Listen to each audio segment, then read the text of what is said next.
Hola, buenas tardes. ¿Qué tal? Buenas tardes a todos.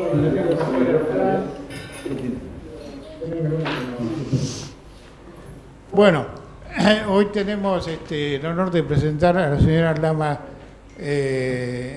Lama Rinche Candro, que ya vino otras veces para dar conferencias. Vino la vez pasada con la médica tibetana y la astróloga tibetana, y hoy tenemos la suerte de que haya venido nuevamente, donde va a hablar sobre esta preciosa existencia humana según el budismo. Muy interesante el tema, que saben que nosotros estudiamos budismo y nos interesa, pero ella va a hablar mucho con más precisión de lo que nosotros sabemos, así que la dejo con ella. Me voy a poner acá al costado para que me puedan ver mejor. Me gustaría comenzar hoy. Ahí está. Eso.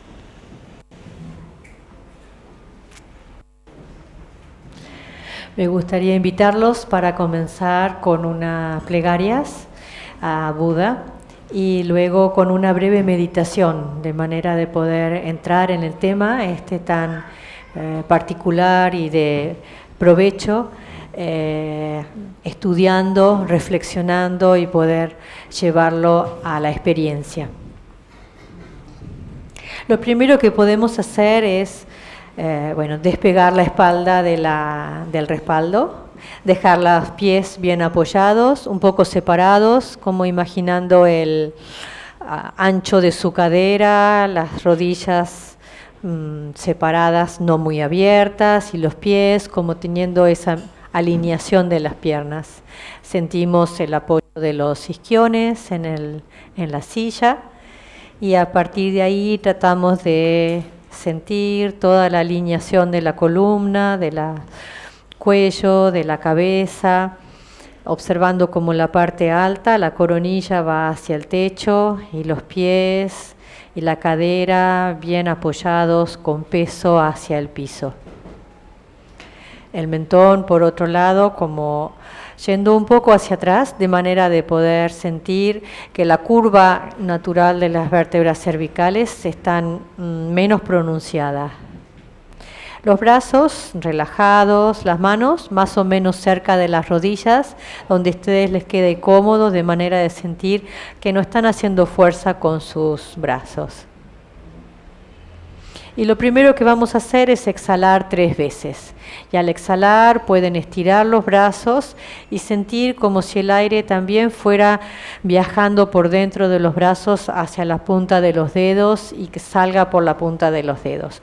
No hace falta que hagan fuerza en las manos, sino de elongar los brazos desde lo alto hacia la punta de los dedos. Y eso lo hacemos al exhalar. Y luego al inhalar hacemos un mudra, un gesto, que es bloquear la base del dedo anular. Y cerramos la mano y plegamos los codos. Y volvemos a exhalar, estirando los brazos. Y volvemos a inhalar, y así lo vamos a hacer 3 veces. Les explico el sentido como para que después lo podamos hacer juntos. Cuando exhalamos sentimos que todo lo que pueda estar incomodando nuestro cuerpo o nuestra mente sale por las fosas nasales, sale por los poros del cuerpo, por los orificios y por la punta de los dedos.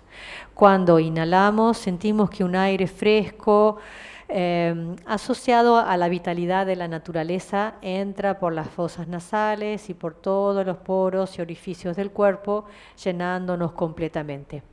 En realidad el ejercicio va más allá de lo que es circunstancial en cuanto a soltar la incomodidad del cuerpo y tomar aire fresco, porque estamos tratando de relacionarnos con el soplo sutil, con el prana, o como decimos en tibetano, lung.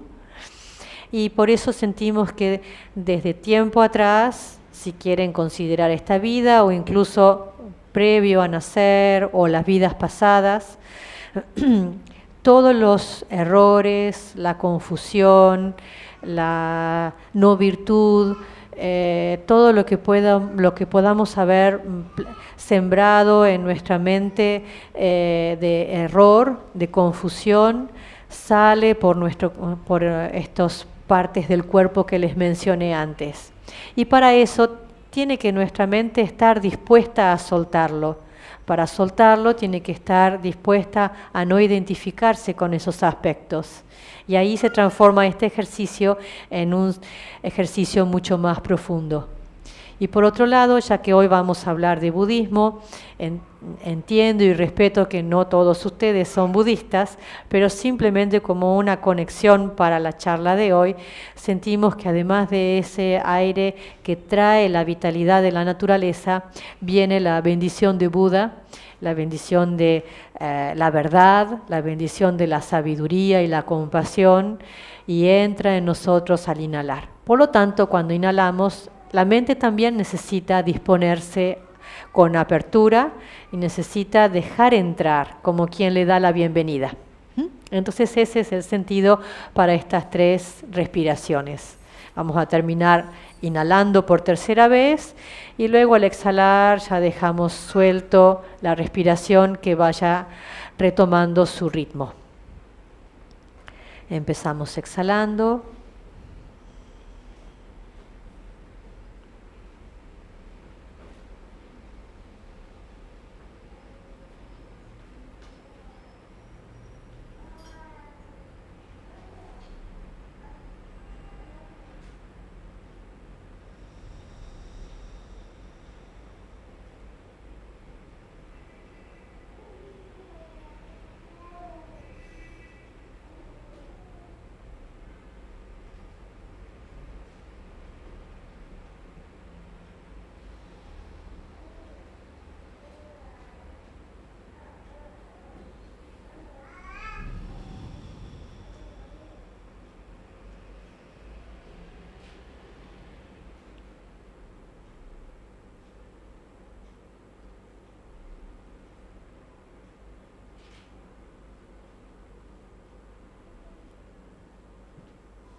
Observamos un momento cómo la respiración se asienta en el bajo vientre y fluye en ese ir y venir sin ponerle un ritmo ni demasiado lento ni demasiado rápido.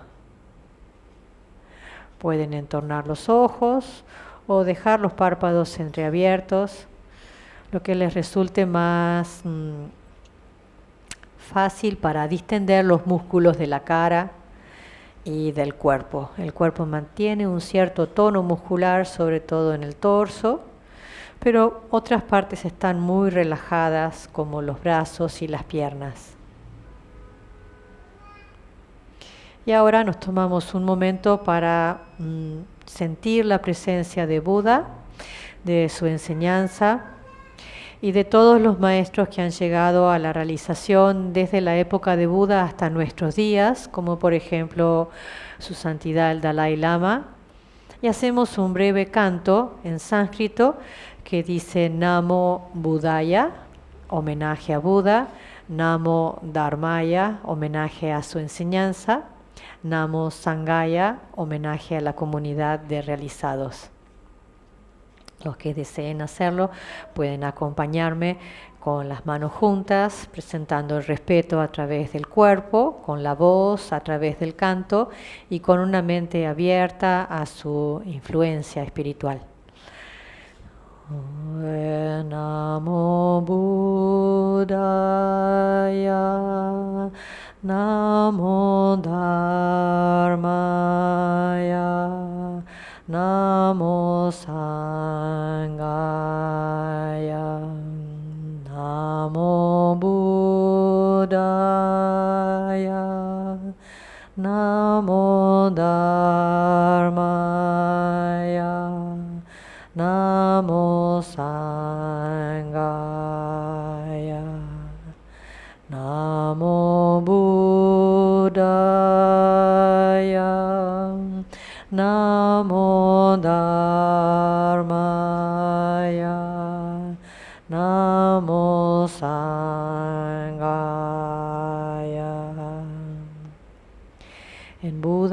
su enseñanza y en la sublime comunidad tomo refugio hasta alcanzar el despertar. Por mi práctica de la generosidad y las demás virtudes, que pueda alcanzar el estado de Buda para beneficiar a todos los seres. Esta es la forma tradicional de comenzar la práctica budista. Y ahora podemos hacer un momento de meditación muy breve, de manera de integrar la conexión entre el cuerpo, la respiración y la mente. Y para eso seguimos con la postura tal como les indicaba, con las manos sin ningún gesto en particular, bien cómodas, los brazos relajados. Los hombros están abiertos, como sientan los anchos, en el sentido de que su pecho y sus omóplatos estén bien abiertos. Y sin quebrar la cintura, sino sintiendo esa conexión entre vértebra y vértebra por la espalda. La cara muy relajada. La lengua, la punta de la lengua apoyada en el paladar superior, en la unión con los dientes, el resto de la lengua bien relajada dentro de la boca, los labios cerrados naturalmente, los dientes sin presión, todos los músculos alrededor de la mandíbula, de los ojos, de la frente, las sienes, bien relajados. Los ojos pueden estar abiertos, distendidos, pueden estar con los párpados entreabiertos o cerrados, como les resulte más confortable, más útil. Y lo que hacemos es recorrer el cuerpo desde la cabeza hacia los pies. De esta manera la mente se concentra en el cuerpo y vamos a notar cómo con facilidad puede soltar el apego a sus pensamientos o a recuerdos o proyectos. Y así vamos recorriendo el cuerpo en un ritmo tranquilo, el ritmo de cada uno, sin necesidad de que los guíe. Ustedes tómense unos minutos para llegar hasta la planta de los pies.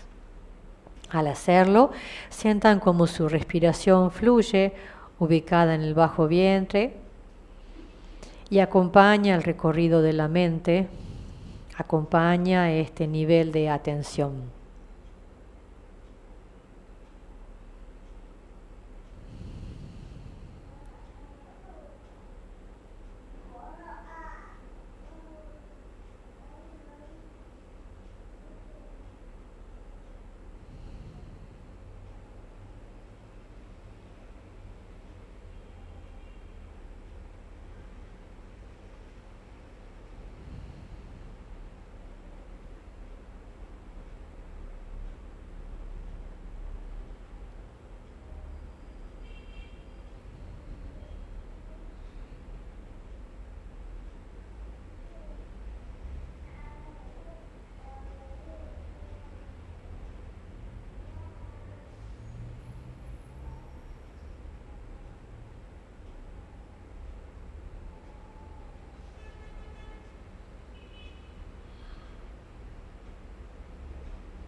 Cuando llegamos a los pies, sentimos que observamos el cuerpo recorriéndolo nuevamente hacia la cabeza, y en este caso tratando de tocar con la atención lugares que en nuestra primera pasada no hemos sentido. Podemos recorrer como si fuera por dentro de las piernas, sintiendo los músculos, los huesos, los ligamentos, sin necesidad de una creación mental, sino conectando a la mente con sus sensaciones, como si estuviera tocando o viajando por dentro del cuerpo.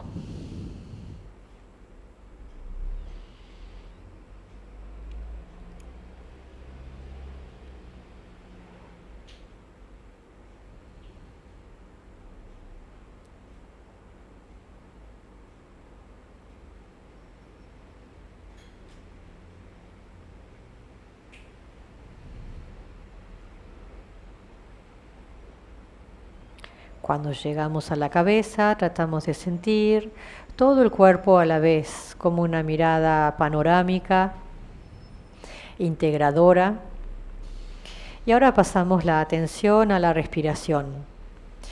Y al inhalar y al exhalar, lo que llamaríamos un ciclo, lo relacionamos con el número 1.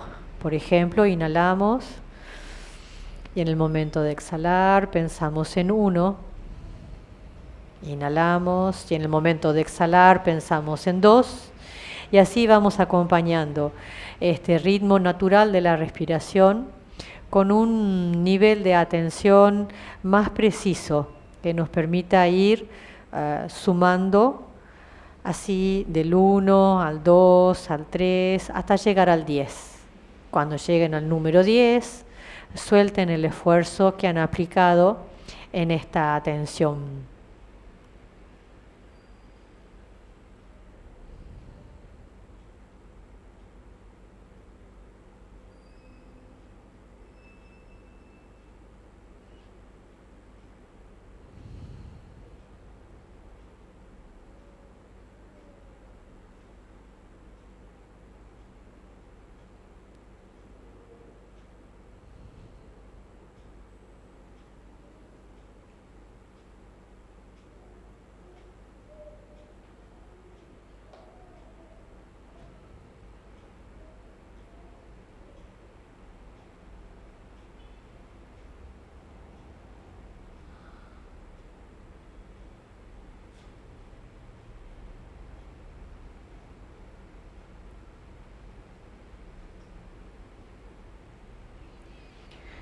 Luego de exhalar, dejamos el conteo, dejamos la atención puesta en la respiración y tratamos de sentir el momento presente, este instante.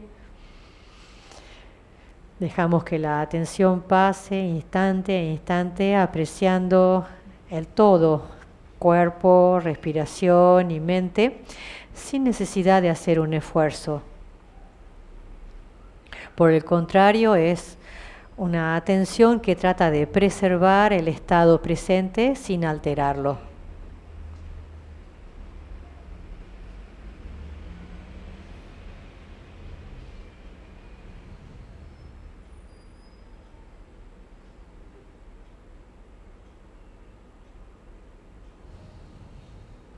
Y luego podemos relajar un poco el cuerpo, balancearlo, si necesitan mover los hombros, mover la cabeza, abrir bien los ojos, distender los sentidos, relajarse un poco. Algunos de ustedes me preguntarán por qué empecé por la meditación cuando el tema de la charla es esta preciosa existencia humana. Y en realidad lo que necesitamos es apreciar el momento presente tal como es y no estar pendientes de lo que somos de acuerdo a lo que logramos en la vida, sino lo que somos en esencia. Y entonces hoy reuní algunos apuntes, algunas cosas de interés que suelo compartir en estos encuentros más amplios. Y uno de ellos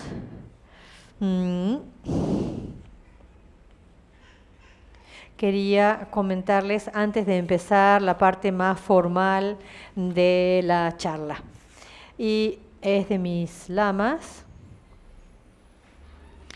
del lama sostenedor de este linaje al cual pertenezco, se llama Karmapa, Orjen Rinle Dorje. Es alguien joven hoy en día. Sin embargo, su sabiduría podríamos decir que tiene siglos.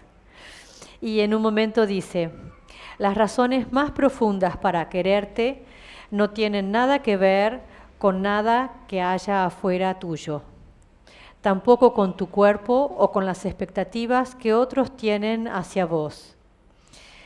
Si te apoyas en tu propia bondad esencial, nada podrá dañar tu autoestima. Y ese sería el comienzo para tener en cuenta en esto que vamos a ver hoy sobre la preciosa existencia humana.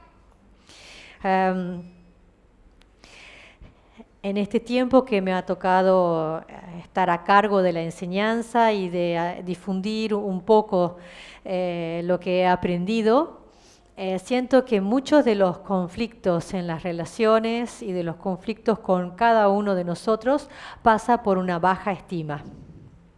Quizás sea algo propiamente de nuestra cultura o de la educación que hemos tenido, pero los hábitos culturales y la educación se van moviendo todo el tiempo y se mueven quizás un poco más tarde de lo que es el padecimiento de cada uno de nosotros. Luego de que una generación padece algo, la próxima tiene un cambio de propuesta en su educación, o los padres que tienen hijos pequeños tratan de no transmitirle lo que ellos han padecido de chicos y se ocupan responsablemente de ver cómo cambiar ciertos hábitos, y desde lo pequeño, desde la casa, desde el barrio, desde la ciudad, se va modificando luego lo que uno por ahí estudia de los movimientos sociales o de aspectos de las culturas de los pueblos. Pero todo empieza en algo muy casero, muy sentido, y desde ese lugar, entonces, si cada uno de nosotros en esta edad y con estas características personales sentimos que es algo que nos está faltando, la estima, la confianza en nosotros, es algo que no deberíamos postergar, sino, por el contrario, tomarlo como una prioridad. No hay forma de tener estima y orgullo a la vez, o tener estima y soberbia a la vez. No hay forma de que se den esas dos cosas, no pertenecen a un campo similar, son dos cosas muy diferentes. Podría aparentar una persona orgullosa tener una buena estima. Sin embargo, si buceamos en su interior o tratamos de ver su comportamiento, su ánimo, su manera de ser, nos damos cuenta que esa persona orgullosa suele ser alguien con una baja estima, alguien inseguro, alguien que necesita apoyarse en una especie de disfraz para hacer sus cosas y para mostrarle al otro lo que no quiere que el otro vea. Por ejemplo, sus dudas, su desconfianza y otros aspectos. Entonces, por eso les decía, alguien que tiene una buena estima no podría ser orgulloso o soberbio, o alguien que trata a los otros desde un lugar de superioridad y demás.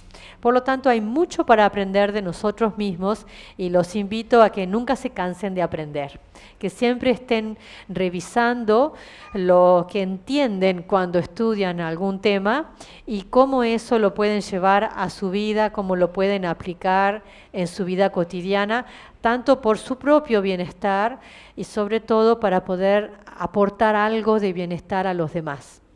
Ese es el punto central en el budismo. Y el tema de hoy, esta preciosa existencia humana, está relacionada con 4 reflexiones que se refieren a la impermanencia y nuestra posible muerte, al karma como esta ley de causas y condiciones, estableciendo la conexión entre nuestro pensamiento y nuestra acción, y lo que solemos llamar lo defectuoso o lo condicionado de este mundo. Son 4 pensamientos: la preciosa existencia, la impermanencia, el karma y lo que habitualmente en el budismo llamamos samsara, que es esta palabra que habla de un ciclo de existencias condicionadas. Este grupo de 4 se colocan en un punto central, que es cómo hacer que mi mente se desvíe de preocupaciones mundanas, de objetivos mundanos, y se vuelque hacia la espiritualidad.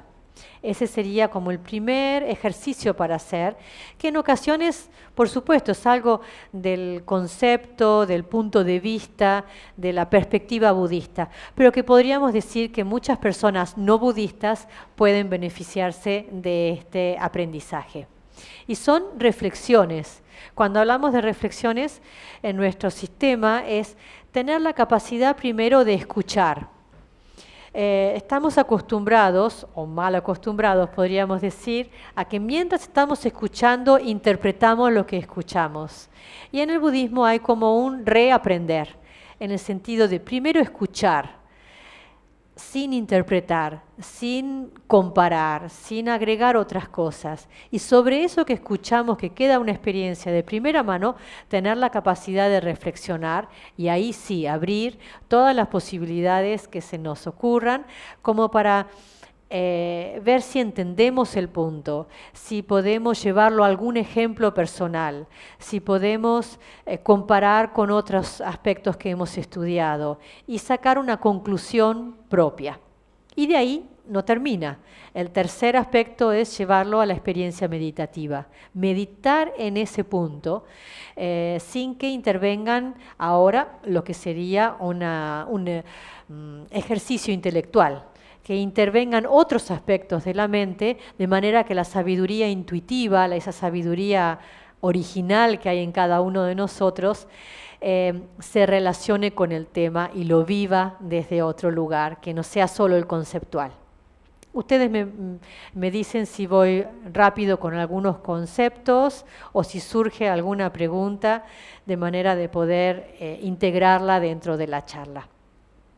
Entonces, esta preciosa existencia humana está relacionada con esos otros puntos. Y es el primero a desarrollar. Cuando un principiante comienza su práctica, el primer punto es reconocer esta preciosa existencia humana. Y entonces hay un texto que solemos estudiar y que dice: medito en esta preciosa existencia humana, libre de 8 estados desfavorables y dotada con 10 adquisiciones. Es difícil de obtener y se pierde fácilmente. Por esta razón me propongo desde ahora darle sentido. Y son como si fuera un resumen de un capítulo muy elaborado que va describiendo cada una de estas cosas. Entonces hace un momento les decía, si tienen la capacidad de escuchar solo, o tomar notas por supuesto, pero con esa mente abierta que recibe algo, como dándole la bienvenida, entonces después podemos retomar algo, porque ya está casi memorizado cuando tenemos esa capacidad de escuchar. Si está la escucha mezclada con nuestras propias interpretaciones, cuando queremos contarle a un amigo, hoy escuché tal cosa, se lo contamos a medias o se lo contamos con otras palabras que van a invitar a otras definiciones y, por supuesto, a otras conclusiones. Entonces, hay cierto orden en la manera de estudiar, en donde uno memoriza el orden en que ha sido dicho, memoriza las palabras que han sido utilizadas, y eso no es como coartar nuestra manera de estudiar, sino que, por el contrario, nos permite estudiar con más libertad, porque ganamos en tiempo y en oportunidades, en vez de estar volviendo a decir, esta parte la creé yo, o la dijo tal cual la persona que me dio la instrucción,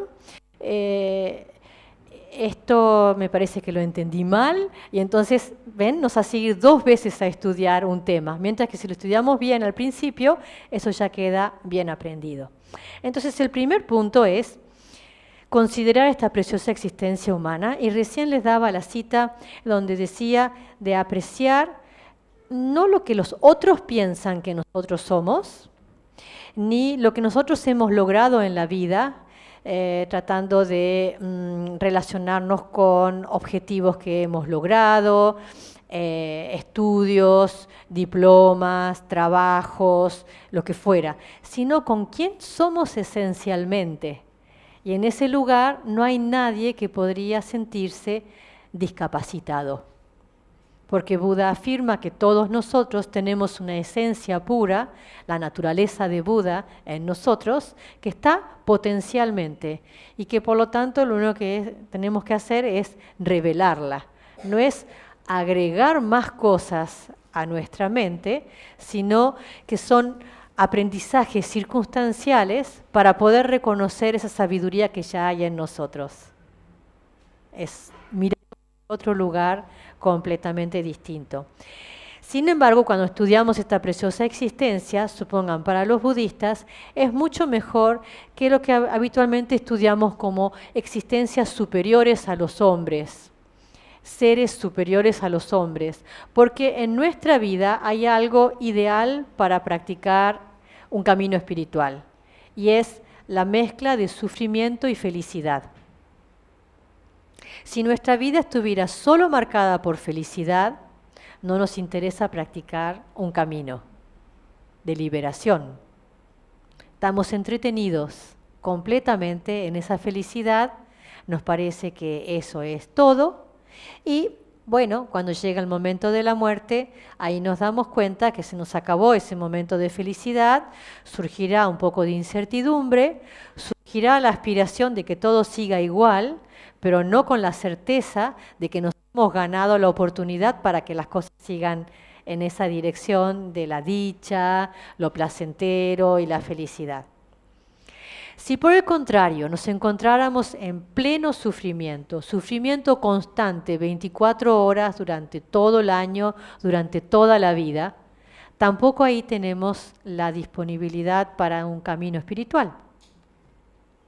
Lo único que queremos es sobrevivir.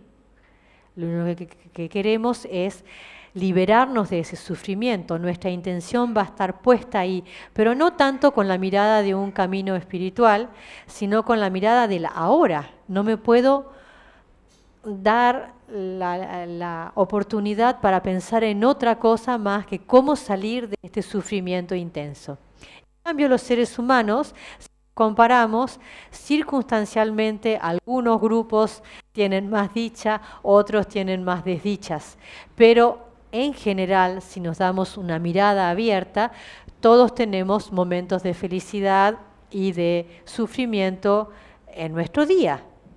Incluso si les toca tener un dolor de muelas y su dentista les dice, venite mañana, hoy tomate un analgésico, vení mañana, no podríamos decir que tuvimos 24 horas de dolor de muela.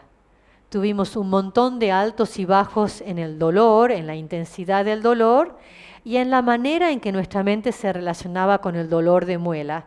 No fue todo parejo, sino que hubieron momentos de alivio y de sufrimiento y de alivio y de sufrimiento. Y esa alternancia es la que muchas veces genera, supongan, una crisis existencial, o un momento de replanteo en nuestra vida, o un momento de priorizar ciertas áreas de aprendizaje y dejar de lado otras cosas, porque hay tiempo disponible y esa libertad la proporciona una preciosa existencia humana. Entonces, el primero de los puntos que les decía habla de reconocer condiciones desfavorables que tienen otros seres y que nosotros estamos libres de esos estados, de manera de poder reconocer lo valioso de nuestra vida y, como decía en la cita, darle sentido, no desperdiciar esta existencia. Si no la analizamos, por ahí estamos entretenidos y un ratito antes de que llegue nuestra muerte, que puede ser de jóvenes, puede ser de mayores, ahí decimos, bueno, ¿qué hice en mi vida? Me hubiera gustado hacer más cosas o cosas más interesantes o profundizar algo y ahí ya no hay tiempo disponible, ¿no es cierto? Dicen las personas que han atravesado algún accidente automovilístico que todo se vuelve muy lento, que se cambia la dimensión del tiempo. Yo tuve un accidente, pero muy chiquito, simplemente el coche hizo tuc. Pero en ese previo, que uno ve venir algo de riesgo, se cambia nuestra percepción del tiempo y del espacio. O las personas que en una enfermedad han afrontado situaciones de una debilidad muy pronunciada y que han estado próximos a partir y que que ese no era su momento y que han recuperado su salud, hablan de esa mirada de toda su vida, ¿no es cierto? Y poder ver lo que ha quedado grabado en la conciencia, tanto de sus seres queridos, del amor que han brindado, del amor que han recibido, como de otras cosas también por resolver. Y si pudiéramos tener esos choques con la realidad, seguro estaríamos menos distraídos en el día a día.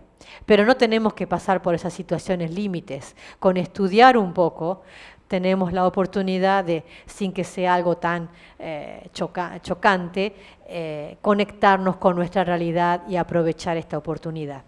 Entonces, cuando hablamos de los estados desfavorables, de seres que tienen vidas desfavorables, tratamos de ubicarnos dentro de seres que existen en este mundo que no son visibles para nosotros porque no compartimos la misma percepción.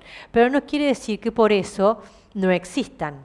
Seres realizados pueden verlo y, por ejemplo, en mi tradición, siendo budista, yo confío que la enseñanza de Buda es verdadera y por lo tanto lo que él me explica yo no lo puedo comprobar con mis ojos, pero puedo confiar en que existe. Cada tanto hay situaciones en que nuestra percepción se mueve un poco de este condicionamiento estructurado y alcanzamos a sentir cosas que no creíamos antes. Por ejemplo, la presencia de algún ser que no tiene forma y que hoy en día están de moda las películas de miedo, en donde hay a veces esas apariciones o alguien lo estudia, o hemos ido a una casa extraña donde se sentía una presencia extraña, o hemos ido a algún bosque del sur de nuestro país, esos bosques milenarios donde entra poquito sol y uno se siente un poquito fuera de contexto, ¿no?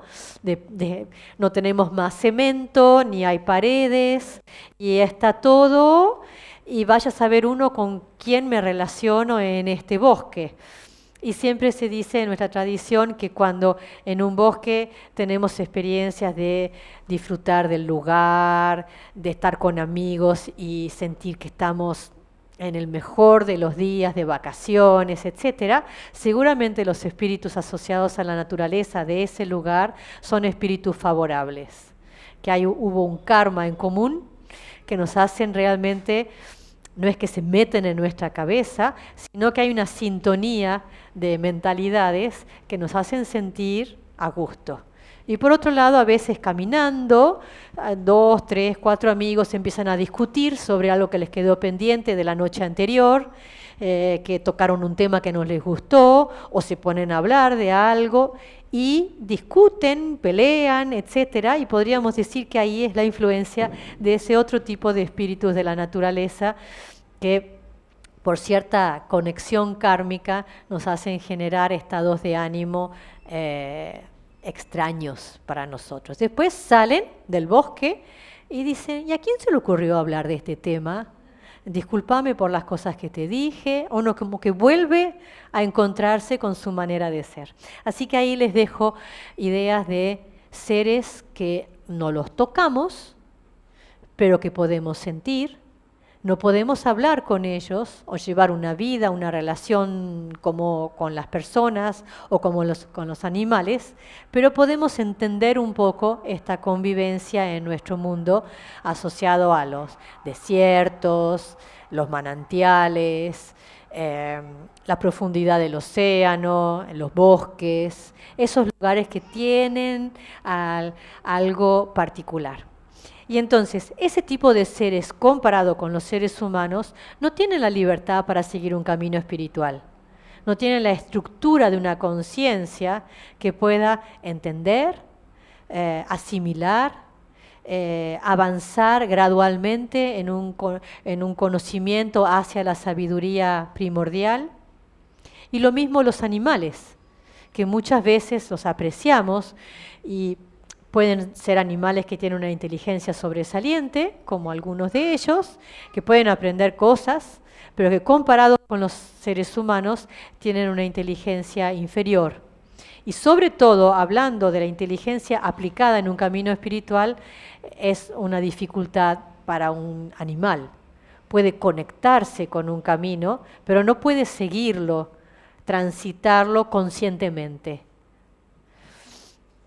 Así que ahí encontramos algunos de los puntos desfavorables. Y otros puntos, enseña Buda, dentro de los seres humanos, con costumbres contrarias a un camino espiritual. Aquí hablando en general, no solamente del budismo.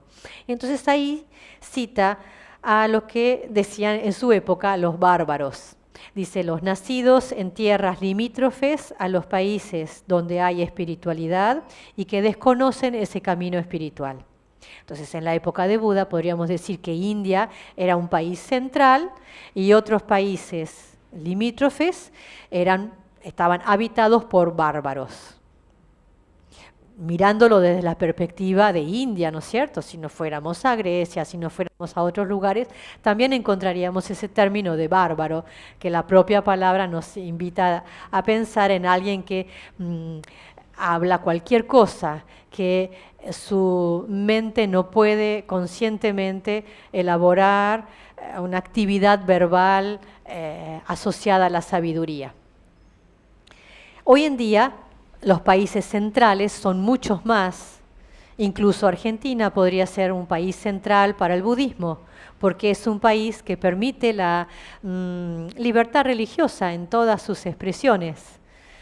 Hoy en día cada uno puede profesar su tradición religiosa en plena libertad. Entonces es un país central. Y otro país periférico podría ser alguno que circunstancialmente en esta época la persona sería perseguida si fuera budista o si tuviera otra religión, otro camino. Y ese no es nuestro caso, es decir, tenemos una condición favorable. Otro es los heréticos. Los heréticos son aquellos que se los describe teniendo una aversión natural hacia el camino espiritual y que profesan creencias erróneas. Entonces tienen esas dos características. Van a estar siempre en contra de alguien que practique cualquier camino religioso y ellos mismos sostienen creencias erróneas. ¿A qué llamamos esto? Aquellas personas que tienen una concepción eternalista o nihilista, extrema. Es decir, que piensan que luego de la muerte se terminó todo. Se terminó el mundo, se terminó todos los seres. Cuando él muere, todo se acaba y él mismo se desvanece en el espacio o en lo negro, porque incluso a veces no hay una concepción tan elaborada del espacio, sino más bien se acaba todo. O el eternalista que cree que este ser tal como está, cada tradición espiritual va a explicar la trascendencia. Entonces es distinto la concepción de las religiones teístas que hablan de un alma que trasciende a la muerte, o la tradición budista o hinduista que habla de algo más sutil que no llega a ser un alma que trasciende la muerte. Y en este caso es el eternalista que sostiene que él mismo, como este individuo en vida, sigue su vida más allá de la muerte en otras existencias. Por eso se la llama creencias erróneas. Hoy podría, incluso hasta desde la ciencia, reflexionar y replantearse esos conceptos. Entonces, las personas que tienen esa postura en la vida tienen un impedimento para seguir un camino espiritual.